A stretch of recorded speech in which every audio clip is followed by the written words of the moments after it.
नमस्कार स्टूडेंट्स। तो आज हम पढ़ रहे हैं सेकेंडरी ग्रोथ इन स्टेम। तो तनयी में द्वितीयक वृद्धि पढ़ रहे हैं। Secondary growth in stem. पहले हम ये तो देख लें कि द्वितीयक वृद्धि है क्या और किन प्लांट्स में होती है।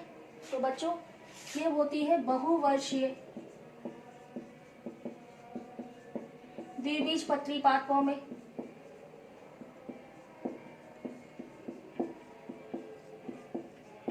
यानी डाइकोट प्लांट्स में।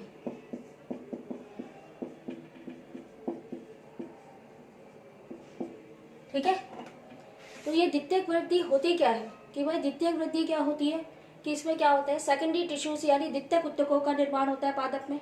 ठीक है, और द्वितीयक वृद्धि के देखो प्राथमिक वृद्धि के कारण पादप की लंबाई में वृद्धि हो रही है, तो द्वितीयक वृद्धि के कारण पादप की मोटाई में क्या होती है, वृद्धि होती है। ठीक है, अब द्वितीयक वृद्धि की बात की जाए तो डाइकोट प्लांट्स में ये जो द्वितीयक वृद्धि होती है दो प्रकार की होती है और दो रीजन में संपन्न होती है। एक तो स्टील रीजन में, जिसे क्या कहते हैं, इंट्रा स्टीलर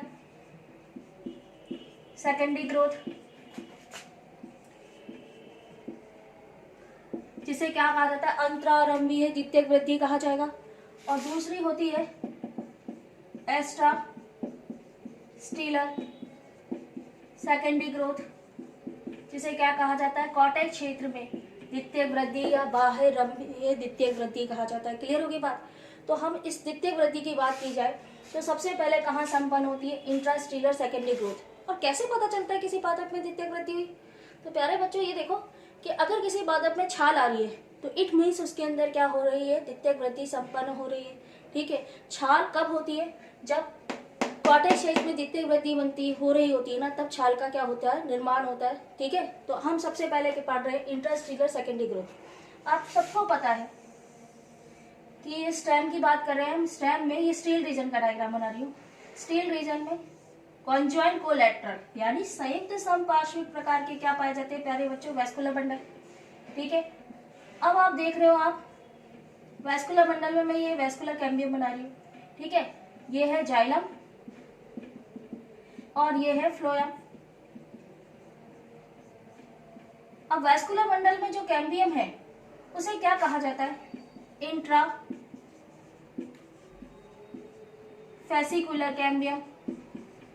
क्या बोलेंगे, इंट्रा फेसिकुलर कैम्बियम। ठीक है, अब क्या होता है, आप सबको पता है कि यहाँ पर क्या होता है, दो वैस्कुलर बंडल के बीच में क्या होती है, मेडुलरी रेस पाई जाती है, मज्जा किरणें। और मज्जा किरणें या मेडुलरी रेस जो होती है वो पैरेन्काइमा की बनी होती है। अब ये पैरेन्काइमा सेल अगर आवश्यक हो जाए तो ये डिवीजन का गुण हासिल कर लेती है, और डिवीजन का गुण प्राप्त कर लेंगी तो ये कैम्बियम का खंड बनाएंगी विभाजनशील होकर, यानी दो वैस्कुलर बंडल के बीच में भी क्या हो जाएगी, कैम्बियम बन जाएगी। इसके कारण मेडुलरी रेस में पैरेन्काइमा जो है वो विभाजनशील होकर किसका निर्माण कर रही है, कैम्बियम का। अब इसे क्या कहा जाएगा, इंटर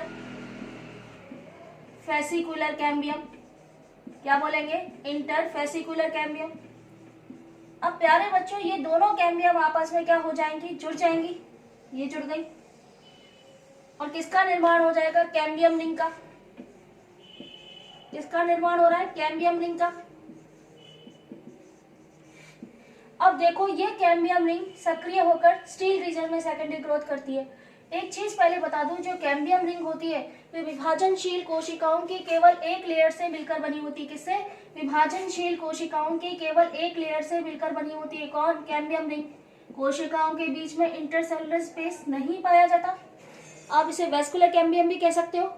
और ये पहले केंद्र की ओर विभाजित होती है और केंद्र की ओर विभाजित होकर किसका निर्माण करती है, सेकेंडरी जाइलम का। किसका निर्माण करती है, सेकेंडरी जाइलम का। और किसी भी कैम्बियम की सक्रियता केंद्र की तरफ क्या होती है, ज्यादा होती है। तो जो सेकेंडरी जाइलम बनेगा वो हमेशा क्या बनेगा, ज्यादा बनेगा। तो ये कैम्बियम रिंग पहले केंद्र की ओर विभाजित होगी और किसका निर्माण करेगी, सेकेंडरी जाइलम का। तो आप कहोगे मैडम ये प्राइमरी जाइलम है तो क्या करेगा, तो प्राइमरी जाइलम जब सेकेंडरी जाइलम बन जाएगा तो प्राइमरी जाइलम जो होता है वो पित्त कोशिकाओं को नष्ट करते हुए उनका स्थान ग्रहण कर लेता है। ठीक है, तो ये तो प्राइमरी जाइलम कहाँ चला गया, स्टेम के केंद्रीय भाग में चला गया। अब ये कैम्बियम रिंग इसके बाद क्या बनेगी, परिधि की ओर विभाजित होगी और परिधि की ओर विभाजित होकर किसका निर्माण करेगी? सेकेंडरी फ्लोएम का। ठीक है, ये बन गया सेकेंडरी फ्लोएम। और सेकेंडरी फ्लोएम सेकेंडरी जाइलम की तुलना में कम बनता है। अब प्राइमरी फ्लोएम का क्या होगा मेरे प्यारे बच्चों?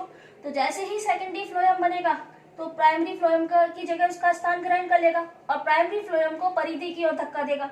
तो प्राइमरी फ्लोएम जो होता है वो क्या करता है? संकुचित हो जाता है। देखो, फ्लोएम सॉफ्ट कोशिकाओं से मिलकर बना होता है, तो फ्लोएम की कोशिकाएं क्या हो जाएंगी? संकुचित हो जाएंगी और कहाँ चली जाएंगी? तने के परिधि क्षेत्र में। तो इस तरह से स्टील रीजन में क्या होती है? द्वितीयक वृद्धि संपन्न होती है। किसमें? स्टील रीजन में द्वितीयक वृद्धि संपन्न होती है।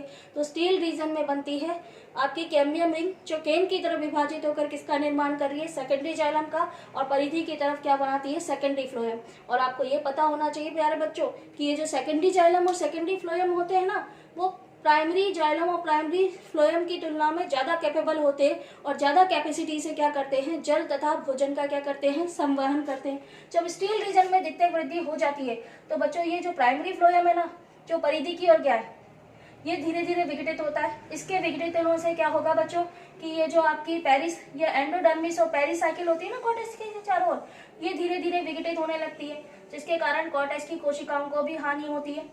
कॉर्टेक्स की कोशिकाओं की मरम्मत करने के लिए क्या होता है? जो कॉर्टेक्स क्षेत्र होता है उसमें भी क्या होती है? द्वितीयक वृद्धि संपन्न होती है। तो इसके लिए क्या होता है?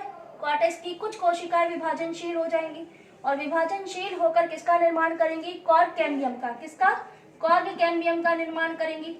अब ये कॉर्क कैम्बियम क्या होती है? परिधि की ओर सबसे पहले केंद्र की ओर विभाजित होगी और सबसे पहले केंद्र की ओर विभाजित होकर सेकेंडरी कॉर्टेक्स का निर्माण करेगी। अब सेकेंडरी कॉर्टेक्स की बात की जाए तो सेकेंडरी कॉर्टेक्स जीवित कोशिकाओं से भी मिलकर बना होता है, इंटरसेलुलर स्पेस पाया जाता है। ठीक है, और इसे क्या कहा जाता है? फेलोडर्म भी कहा जाता है। सेकेंडरी कॉर्टेक्स के लिए क्या शब्द यूज किया जाता है? फेलोडर्म भी कहा जाता है। अब ये जो कॉर्क कैम्बियम होती है ये क्या होगी? परिधि की ओर विभाजित होगी और परिधि की ओर विभाजित होकर किसका निर्माण करेगी? कॉर्क का निर्माण करेगी। और कॉर्क को क्या कहा जाता है? फैलम भी कहा जाता है। क्या कहा जाता है? फैलम कहा जाता है। ठीक है, और इस कॉर्क कैम्बियम का एक और नाम है फैलोजन। तो यानी कॉर्टेक्स क्षेत्र में जब द्वितीयक वृद्धि होती है तो कॉर्क कैम्बियम बनती है। कॉर्क कैम्बियम पहले केंद्र की ओर ही विभाजित होती है, उसकी सक्रियता भी केंद्र की ओर ज्यादा होती है, इस कारण सेकेंडरी कॉर्टेक्स का निर्माण होता है। जीवित कोशिकाओं से मिलकर बना होता है, वही कॉर्टेक्स क्षेत्र की मरम्मत कर देता है और उसे क्या कहा जाता है? फेलोडर्म। इसी तरह से कॉर्क कैम्बियम परिधि की ओर विभाजित होती है और मरी हुई कोशिकाओं की क्या बनाती है? कॉर्क। यही कॉर्क होती है जो अन्य कोशिकाओं के साथ मिलकर छाल बनाती है। इसलिए कहती हूँ कि जब भी द्वितीयक वृद्धि होगी तो पेड़ों में छाल आएगी। ठीक है, और इस कॉर्क को क्या कहा जाता है? फैलम। यानी अब हम बात करेंगे फेलोडर्म, फैलम और फैलोजन, तीनों को संयुक्त रूप से क्या कहा जाता है? पेरिडम। क्या कहा जाता है? पेरिडम कहा जाता है। तो इस प्रकार ये सेकेंडरी ग्रोथ संपन्न होती। ठीक प्यारे बच्चों, तो आज का हो गया टॉपिक समाप्त।